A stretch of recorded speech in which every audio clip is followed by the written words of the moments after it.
Hello, Jake Like here, gaming lawyer at your service. Let's all step back from employment laws a bit because it's getting a little spicy over there. And let's all talk about something more complicated on the side to soothe our emotions: intellectual property laws. More specifically, I want to teach content creators on YouTube and Twitch the most possible legal issues you might face. Copyright infringement. I'm gonna be upfront about this. When I began my research on the subject matter, I believed it would be a short discussion, but it's unfortunately not, because the law surrounding this matter is at an international level. I'll try to make this as simple as possible, but at the same time, giving you the legal knowledge and skills to navigate through this maze yourself. And as always, before I start, I would like to emphasize that the information provided in this video is only for education and entertainment purposes. Please seek qualified professionals if you don't know you have infringed any copyrights. Without delaying further, let's get on with the basics. So intellectual properties, or IPs, are tangible or intangible creations which a person or company have the ownership and rights to copy, change, recreate, publish, or distribute, because it depends on what the creations are defined as. Briefly, the most common being trademarks, patents, and copyrights. Trademarks are rights for people or companies to have exclusive use of names or designs for a product or service sold. So think famous brand names and their logo designs.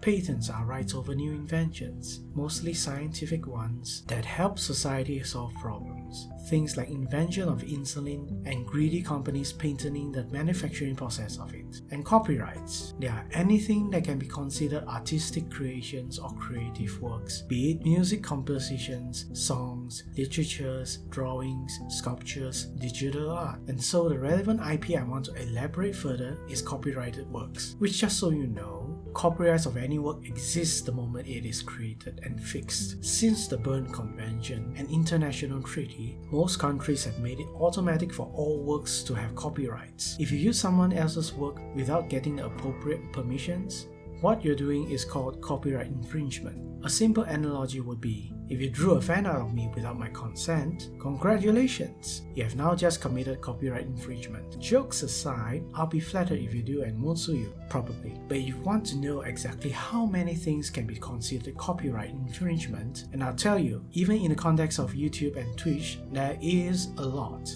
You risk copyright infringement every time you play instrumental versions of songs for karaoke, cover songs with your own vocals or instruments, put on background music or songs for your video, using snippets or samples of any audio for whatever project you're doing, even if you briefly hummed over a catchy song unintentionally, gameplay footage of any kind, whether you're the one playing or not, making reaction videos of other people's content, using video recordings for reviewing, educational, or documentary purposes. Even a few seconds of GIFs that you use for your content to illustrate an example. Still not worried? But let me tell you why you should be, by showing you how YouTube or Twitch deal with potential copyright infringement. YouTube has two ways. First is an automated system they call Content ID. The system allows them to scan all uploaded videos in YouTube for any copyrighted works that is recognized in their database. If the channel doesn't have the necessary rights or licenses to use those works, YouTube will automatically copyright claim the infringing videos. What this does is all ad revenue generated by the video will be siphoned to the appropriate copyright holders. Copyright holders can also manually do the same thing if they wanted to.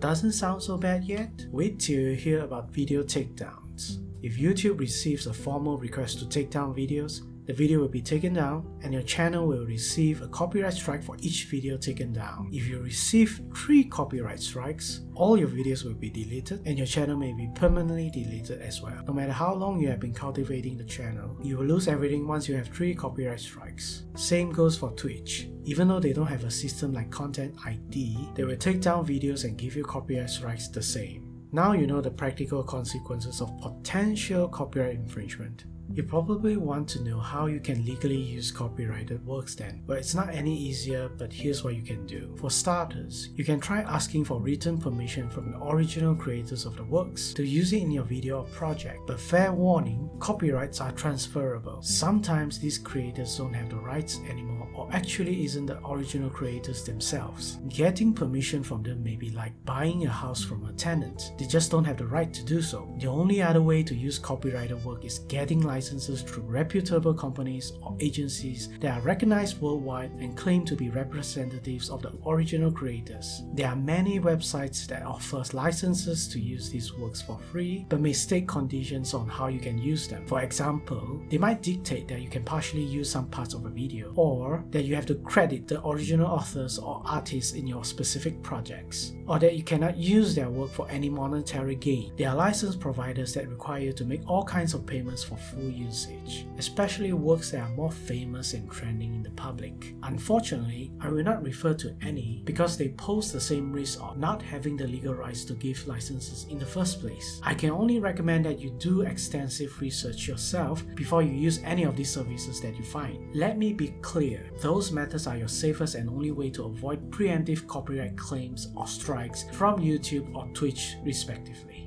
There is one situation that you may believe that you have the right to use copyright works without permission, which I believe you are referring to fair use. Personal advice, not legal advice. Don't ever try to rely on this without consulting lawyers. YouTube and Twitch have officially come out to say that as well. They don't have any system to gauge what is fair use, because they legally can't determine that. Only judges can. And so you will still get copyright claims or strikes if you rely on it. Nevertheless, I will explain everything related to fair use for completion's sake. First and foremost, fair use only comes in after a copyright holder sues you for infringement. Yes, not before or after you have been copyright claimed or struck by YouTube or Twitch, which, as I say, is because only a judge can decide whether your use of copyrighted work was fair use. According to US law, to use this as a defense against infringement, the use must be for criticism, comment, news reporting, teaching, scholarship, or research. But labeling your video for such purposes is not enough. The judge has to consider 4 factors. Is the use of the work for commercial purposes? What is the nature of the work? How much of the work has been used? Does the use of the work affect its potential market or its value? Sounds super vague, right? Which is why it is not advisable, not legal advisable, to use fair use, since you would not know how strong of a case you have, not to mention the substantial costs you have to pay to fight in court, as well as having no insurance to cover you in case you're clearly at fault.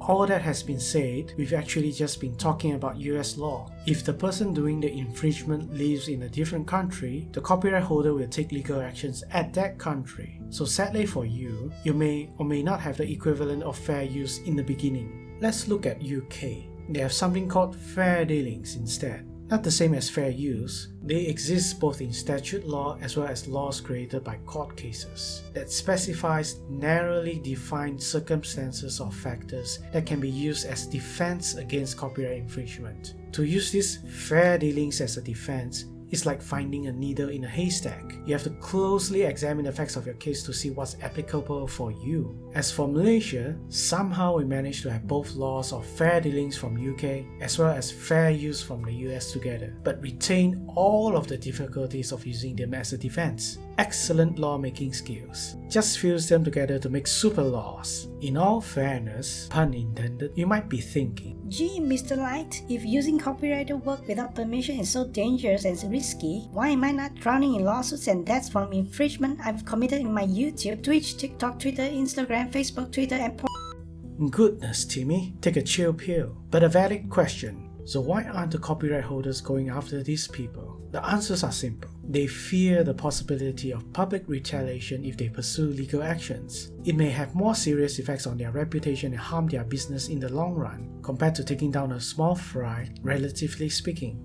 Media will portray the copyright holder as the big bad company bullying a small YouTuber as just making content to live by. And a lot of people will buy into that narrative, whether or not it's true. Rather, it's better for them to allow content creators to use their works, since they indirectly help market their products or services, increasing the discoverability and exposing them to wider audiences. But this is just an act of generosity or kindness, if you will, and not everyone is virtuous. Copyright holders can and will enforce their rights. If you happen to be the unluckiest one to be targeted for a takedown, say goodbye to your online career. Okay, finally, to summarize, we learned that we can create things called intellectual properties or IPs. Content creators from YouTube and Twitch mostly deal with one IP type, copyrights. and almost all content creators run the risk of infringing some. We learned that there are dire consequences for just having the possibility of infringing copyrights in YouTube and Twitch, and the only way for you to avoid them is either not using any other people's work or getting licenses from copyright holders to use those works. Without professional advice, you should not rely on fair use as a reason to use other people's work without permission.